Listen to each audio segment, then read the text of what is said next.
Hello, Assalamu alaikum everybody. Hope you're all safe, sound, and healthy. And Ramzan is right around the corner. And I know that this is a time when we have lots and lots of questions just to, reaffirm little confusions that we have in our faith with regards to, practices in our faith, that is.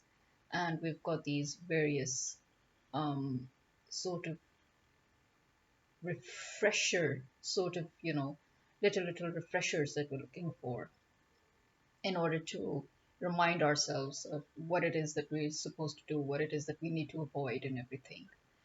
And we all know that Ramzan, every year, the vibes in many of the countries, some of the countries, particularly in countries like Pakistan and countries like Palestine, and in the occupied region of Kashmir in India, we have um, this feeling, many of us, that Ramzan, I mean, somehow it's just not giving those vibes, right? But at the same time, being Muslims, because it is understood that this is not a thought that we should keep, that we should make the best of it, the most of it, and, basically celebrate Ramzan to the fullest.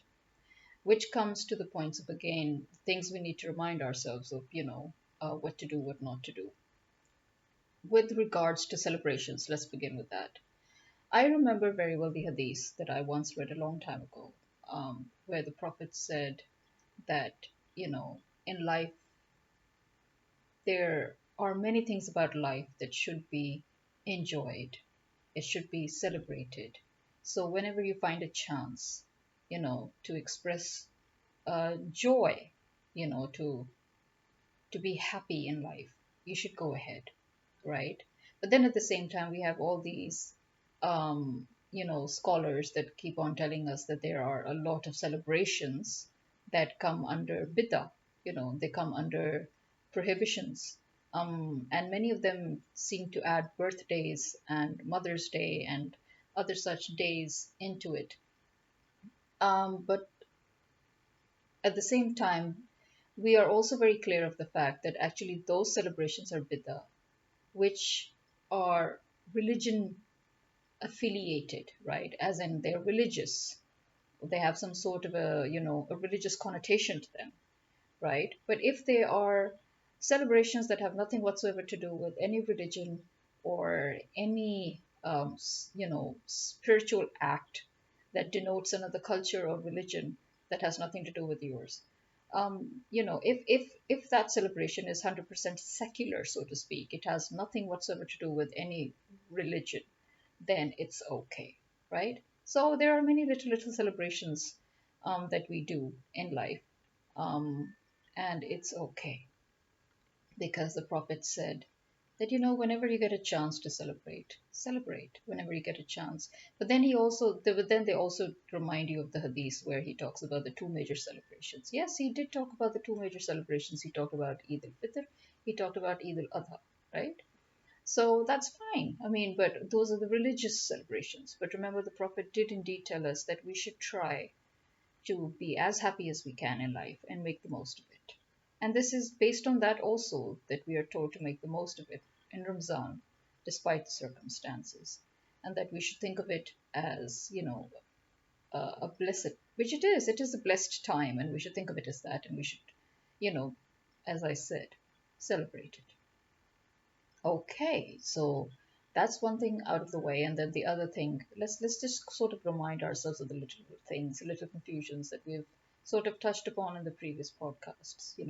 So yeah, when it comes to owning and displaying of art pieces, it's okay, it's permitted in Islam. Okay, owning decoration pieces, even if they're of animated objects, it's okay in Islam. Having pictures is completely 100% okay in Islam. All sects are unanimous on that. Or should I say, all schools of thought are unanimous on that because it is essentially, you're not recreating anything. The whole point of what was bid'ah and what can lead towards shirk was recreation. Recreation that can lead to idol worship, right? So basically, it's okay for you to own paintings and pictures of animated objects, and it's okay to draw them, it's okay to own them, Um, because it depends. Everything, remember in Islam, everything depends on the intention, right? Not to, it's not okay to display um, animated objects on the wall, you know, as in animated objects is again those that show the full face in such a way that it's lifelike. And similarly, it goes for life-size 3D statues. So that's the main thing. The main on which everybody again agree is that those life-size or lifelike, if not even life-size, but lifelike animated objects that are, you know, made into statues that are in 3D forms, they it is better that you do not you're not supposed to make them at all, but it's better that you shouldn't display them on the wall either. The main issue is displaying, where to display, how to display. When it comes to photographs, because they are essentially just a copy and not a recreation, because they're just a digital copy of what actually already exists and you're not trying to recreate it, so it is 100% okay.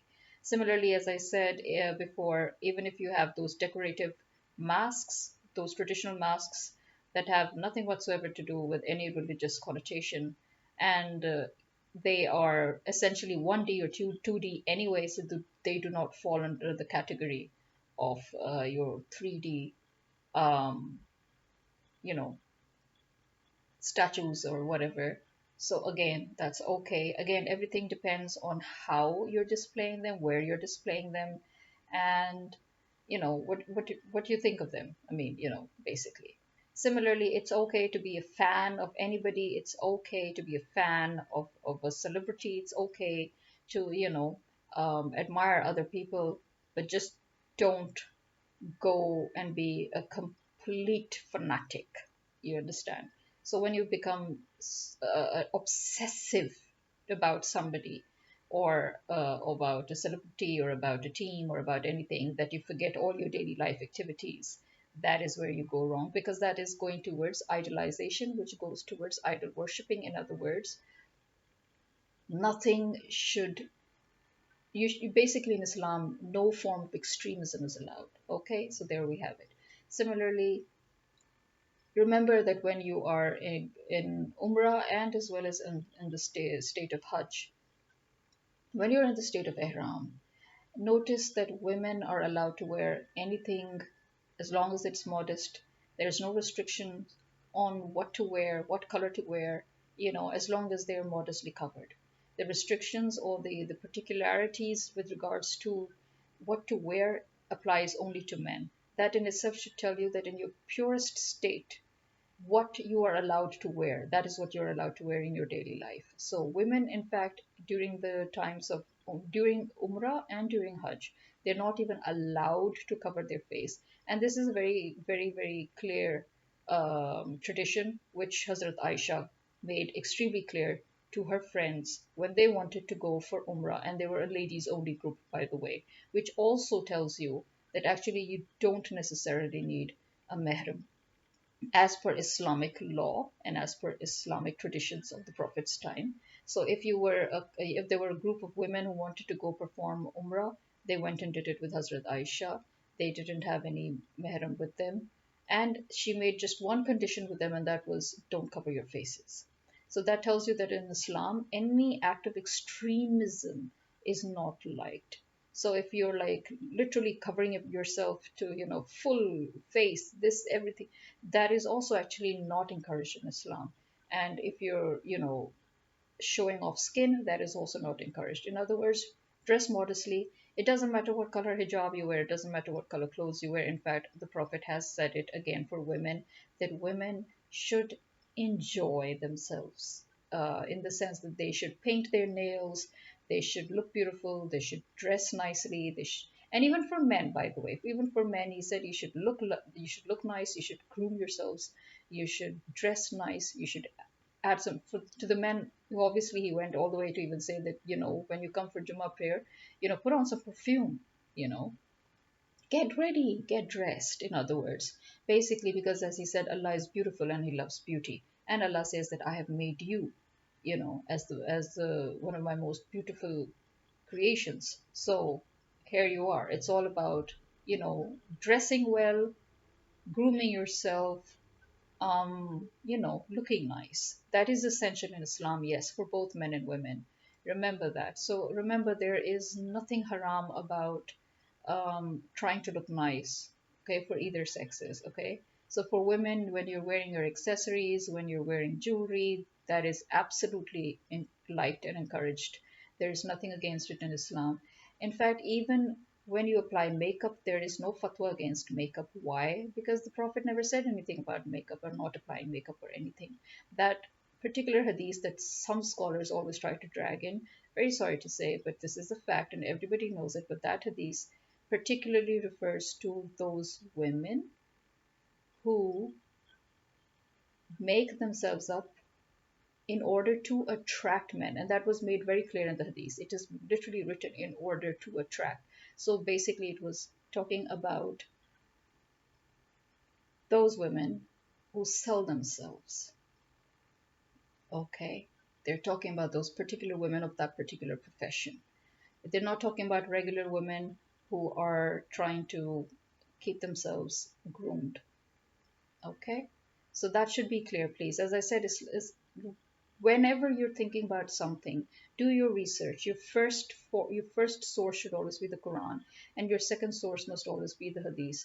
And then only should you proceed to go and listen to what any mufti or any scholar has to say, because in Islam, this is also something that the Prophet has made very clear, that you cannot blindly listen to anyone anyone. Okay. He doesn't care if it's a priest, he doesn't care if it's a monk, he doesn't care if it's a scholar, it doesn't matter.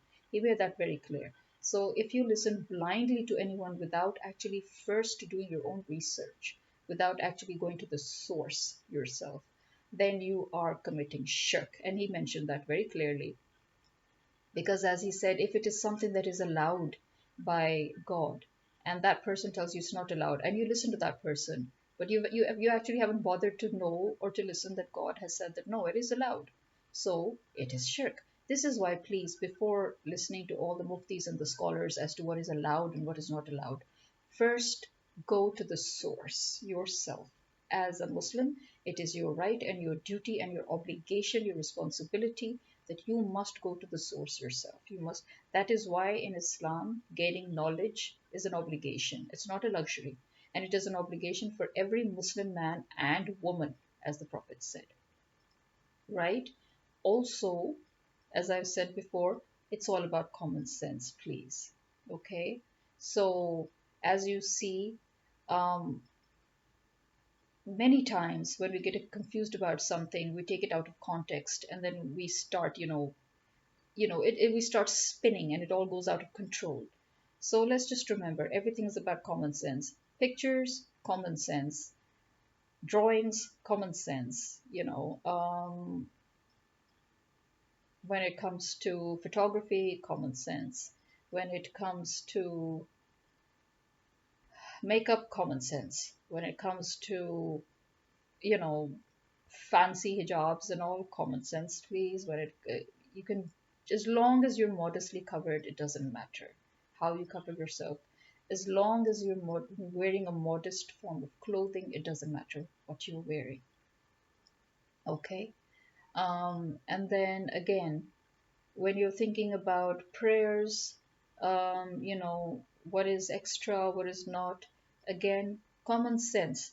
When there are people who think that, oh, because if we don't pray the sunnah prayers, for example, or the nafil prayers, then, oh, listen, you will be held accountable for only the obligatory prayers. And that's a fact. All the sunnah prayers and the nafils, these are your extra bonuses, okay, to earn extra rewards. And there is absolutely no point in praying them if you don't feel like it, because they are literally all about sitting down, hunkering down to pray extra for the love of it, for the love of God. You understand? Because you really want to.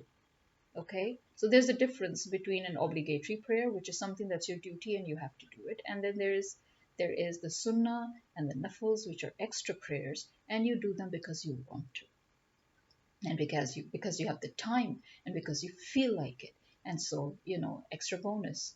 And again, this is why Ramzan is a wonderful time where people always try to, you know, um, have certain goals, spiritual goals that they set. That, I'm going to, pray extra. I'm going to, recite some extra, do some extra zikr, in other words, as in, recite some extra um, tasbees, and then maybe you would think, okay, this is the time where I'll try to read more of the Quran. But again, here's also one thing I know it is a tradition, especially in the subcontinent, where, or maybe in fact, almost all the Muslim world, actually, this is the tradition where people want to just start and finish the Quran within the month of Ramadan. And kudos to you, but remember, this is not an obligation, so don't make it one. This is something, again, you have to do out of love. If you feel you cannot do it, don't do it. In fact, it is much better and much more encouraged that you utilize this month to truly study the Quran, if anything. As in, read slowly, take your time, read a page or 2 pages, read just half a paragraph, and then ponder upon it.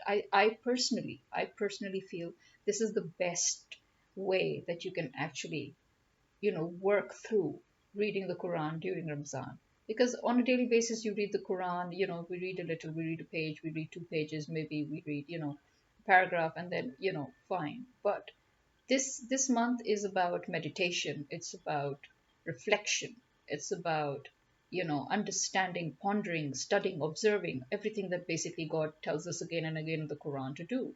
So instead of rushing yourself to just read the Quran and finish it, which again, as I said, you're most welcome to do it if you want to, but don't treat that as an obligation, because it's not. Okay, it's just a tradition that people have taken up, but it's not necessarily there. Okay, it's just something people are doing, but it's not in Islam. There's no tradition, original tradition of it, that it has to be done. There's no obligation here. So just do what suits you and what helps you the most. Sometimes, it's much better just to sit down, go through one part of just one ayat even of the Quran, and then try to find the, as many details as you can about it. You can then go through the hadiths and all and find out which of these can better help you understand this ayat, or which of these relates to which ayat. These are the many different ways that actually you study your religion. You understand your religion more. So, I mean, this is basically, as I thought, that since, as I said, Ramzan is coming, we just need to remind ourselves once again that Islam does not appreciate any form of extremism, any act of extremism. Okay, it's all about being moderate. So, whenever you're confused about something, just be practical, because Islam is very practical. It's all about common sense. Okay, so when you're confused about something, just remember that in Islam, moderation is key. Okay, as the Prophet said, moderation is key. So just be moderate, be normal, don't go to any extreme, even in acts of worship. Allah does not like extremism, as the Prophet has time and again proved, even through his worships. He has, for example, the Taraweeh, after 2 days, after 2 or 3 days, he didn't come out, because he said, if I came out again, then this would end up being an obligation. So, he tried to make things simple. Similarly, this is something I've said time and again whenever people have spoken to me about, duas in public and all those wailing, crying, um, you know, people who, if they're in some, if they are doing a congregational dua or something, and they have these long duas, and they cry and they say the duas out loud and all. Yeah, I'm sorry, but this is not appreciated in Islam, because a dua is something that's very personal, very, very personal. Okay, and this is not something that you try to milk people's emotions out of. Okay, that's another thing. Listen, God said this very clearly. um, And even the Prophet made this very clear that you need to do this quietly. But yes, when you're doing a congregational, if you're in a congregation and you're supposed to do dua for every on behalf of everybody and all, it you yes you can make it out, you can make the dua out loud, but keep it short and sweet. That is in fact a very very clear cut, tradition here of the Prophet. Keep your duas short and sweet. Let everybody go.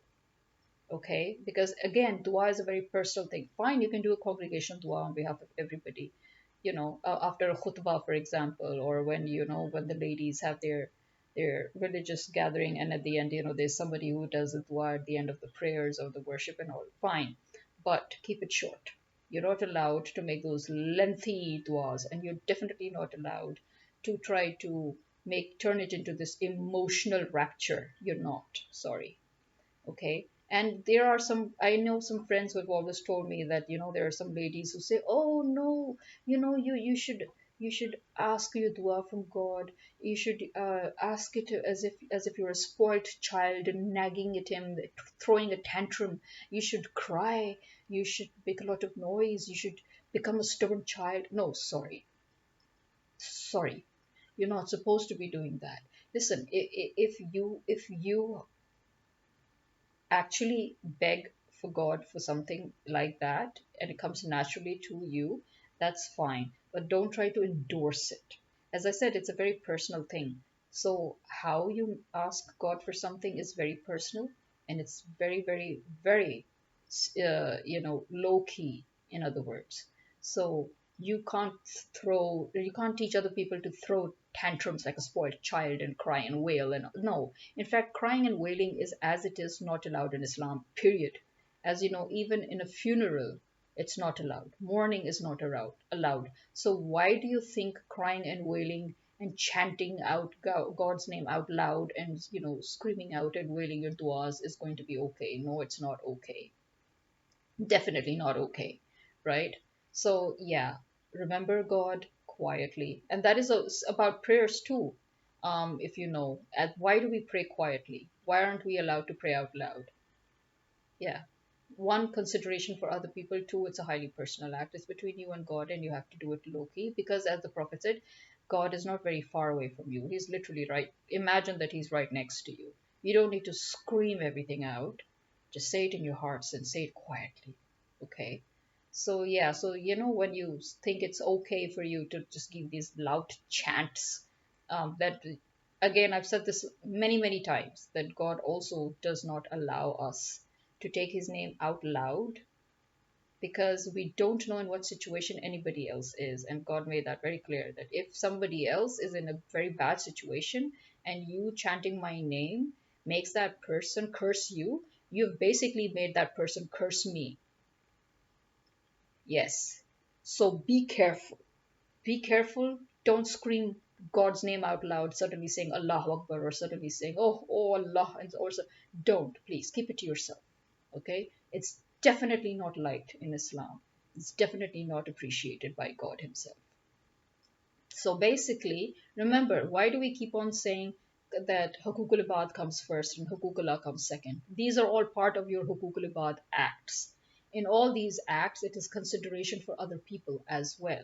Any act that can cause any aggravation, any inconvenience, any disturbance to somebody else is way, way discouraged in Islam.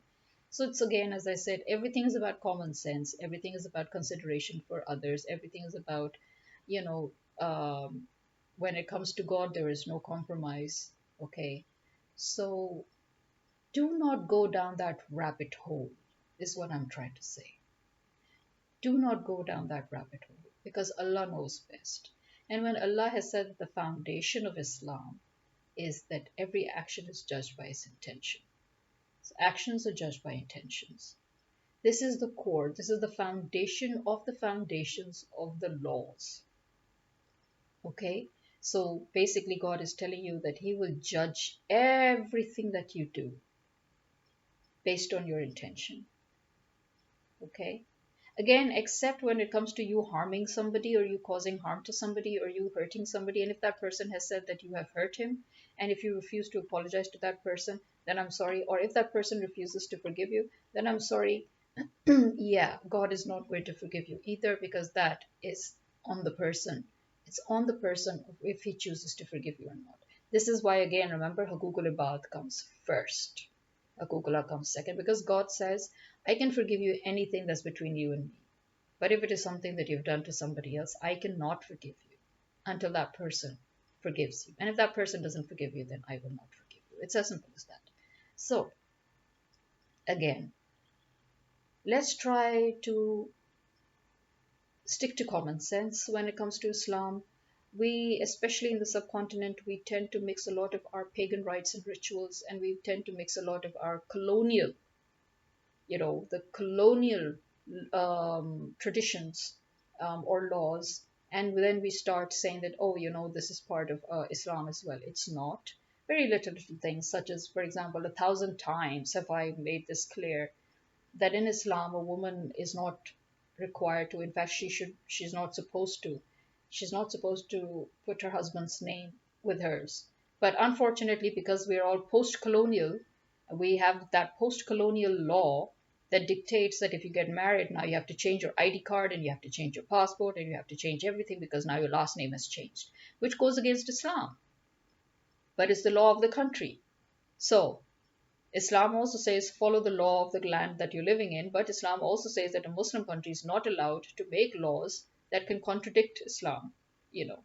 And why is it that this is not an Islamic thing? Because notice how even in the Prophet's time, they were all the female companions that were married. Have you ever named them with their husband? No. It's always bint, bint at the end of. What does bint mean? It means daughter. So, this lady, daughter of so and so. This lady, daughter of so and so. This lady, daughter. They're all married. They're married women. But we're not referring to them as lady, wife of so and so. No. Their names are with their father's names. This tells you the Islamic tradition. Even if you're married, you're supposed to keep your father's name, because our identity is our father, it is our blood, and our blood is who our father.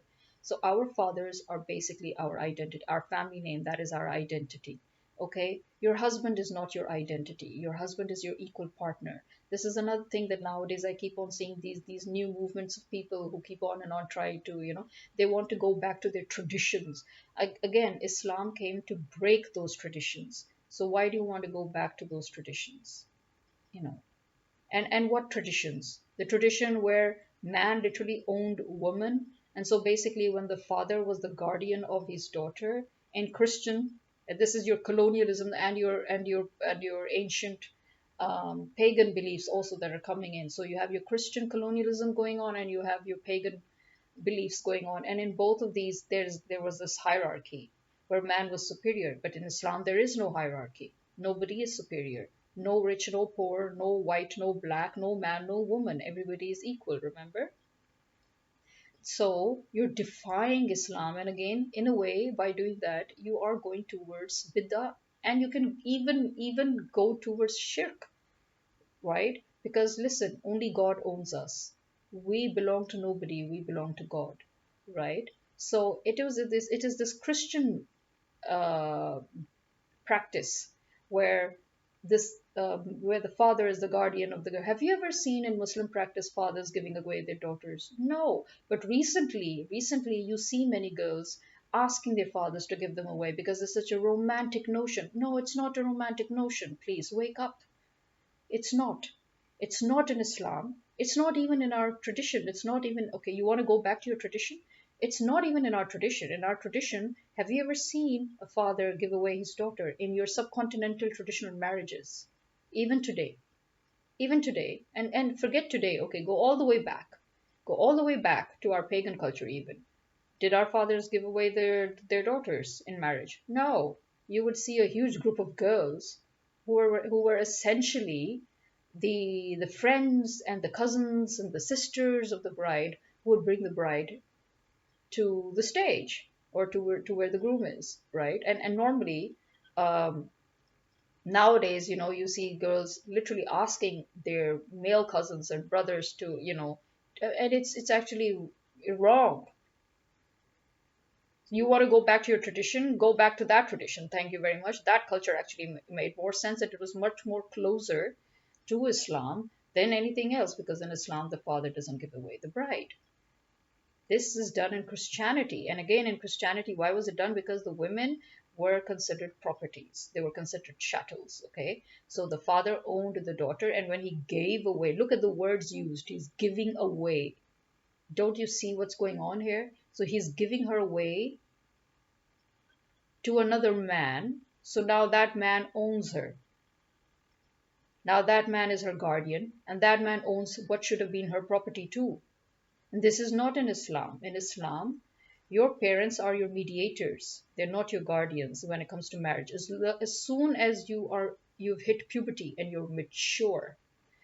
In fact, this practice, this Christian practice of wali that has come into the society in general, in many societies, it's not yet come properly in Pakistan, thankfully. But in Pakistan, they have put it, yes, in this way, where they ask the father, when you're signing the nikah, and then they ask the father, okay, who's the guardian?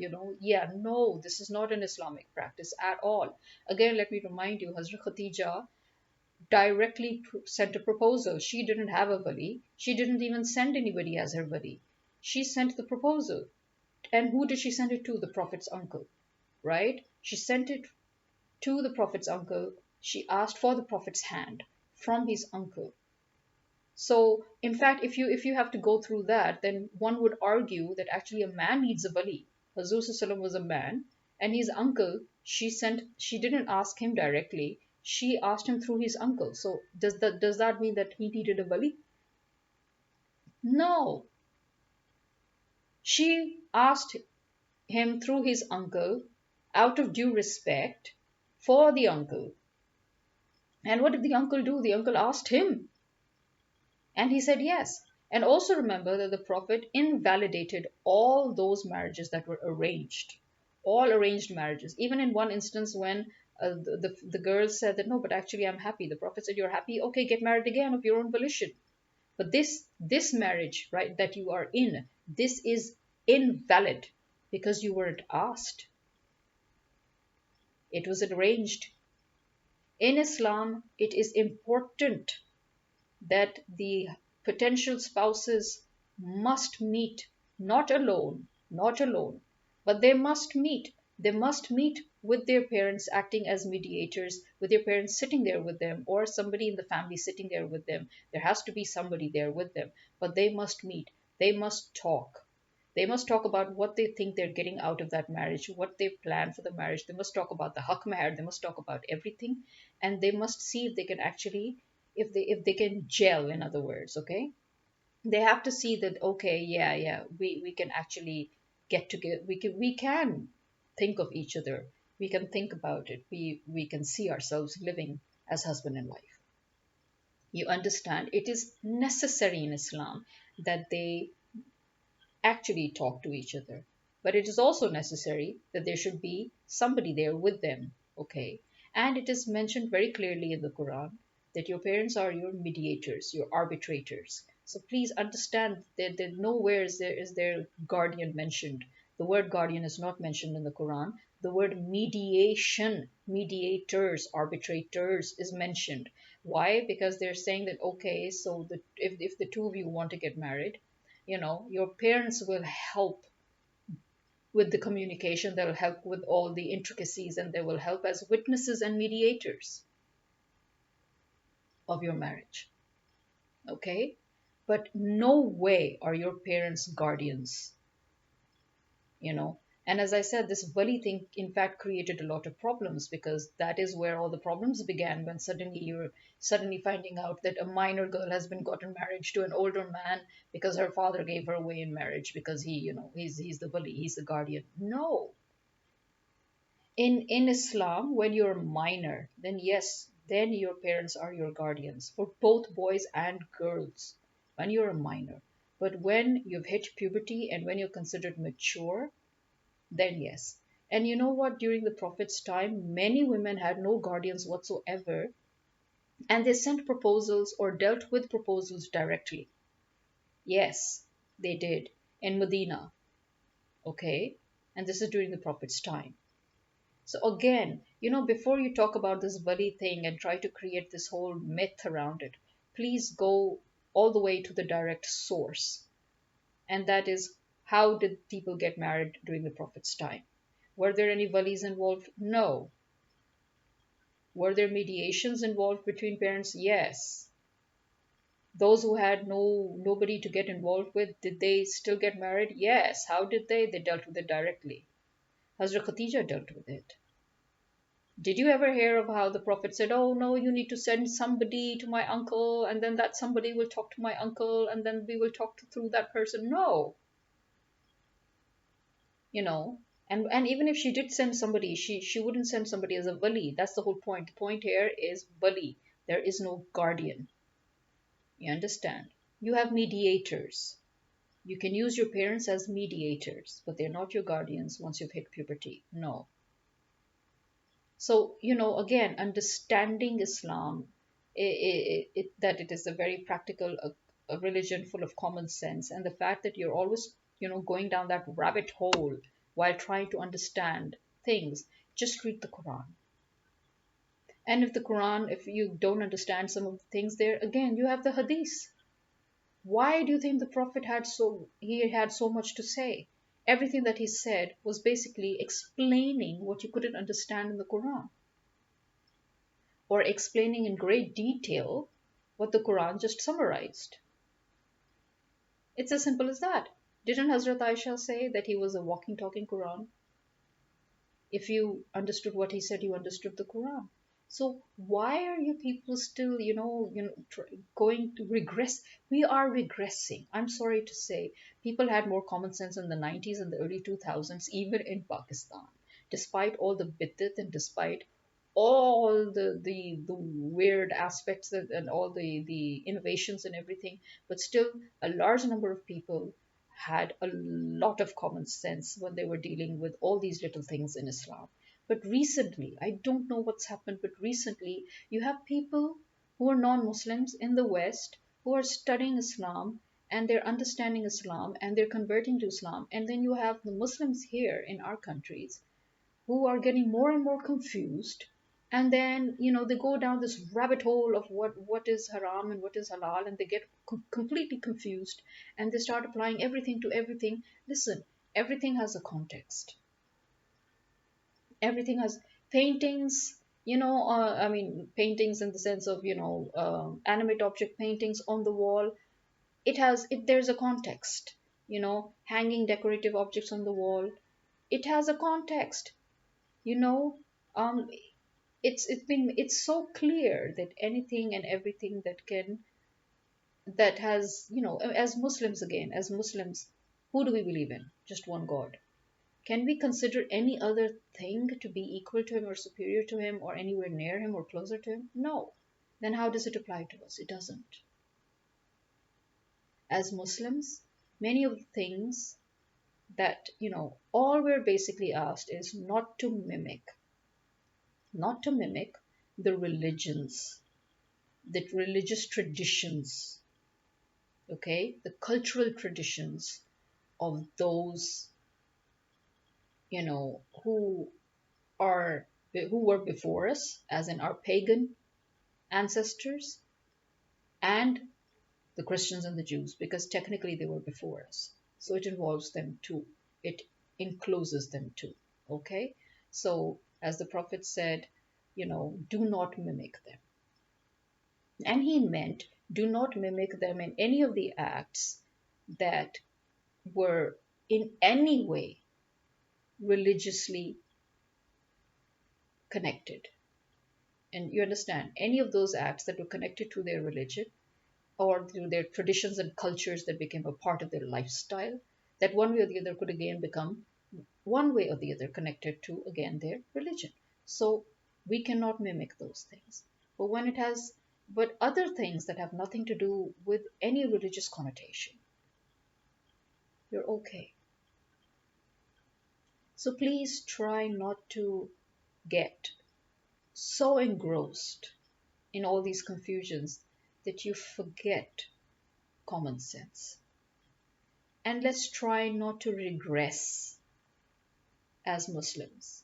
You know, if you feel that, okay, you've realized that there's so much you don't know, again, go to the source. The first duty of a Muslim is go to the source. What is our source? Quran. What is our second source? Hadith.